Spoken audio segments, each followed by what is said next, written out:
Hello friends, welcome to my channel Bannu Venugopal. ఇవైతే Telangana special బోటి గుడాలండి. సింపుల్గా ఎలా తయారు చేసుకోవాలో చూద్దామా. దీనికోసం ముందుగా మనము నైట్ శనగలు నానబెట్టుకోవాలి. తర్వాత ఈరోజు అందులోని నీళ్లు తీసేసి మంచినీళ్ళు పోసి ఇలా స్టవ్ పై పెట్టి ఉడికించుకోవాలి. చూడండి, ఇలా ఉడికిన తర్వాత ఒక జాలి గిన్నె తీసుకొని అందులోకి ఇలా వడబోసుకోవాలి. చూడండి, ఇలా చేత్తో అంటే ఇలా అవ్వాలి. అప్పుడే మనకి మెత్తగా ఉడికినట్టు.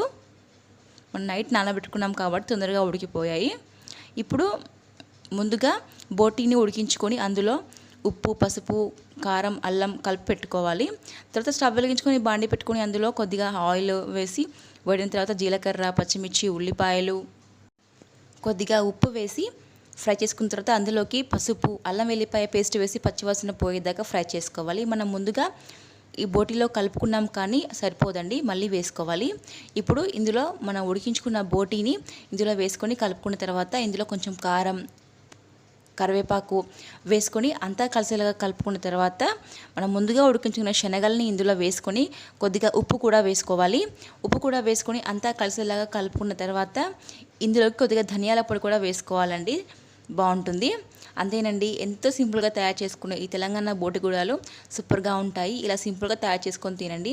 మనం ముందుగా బోటి ఉడికించుకున్నాం కాబట్టి తొందరగా అయిపోతుంది.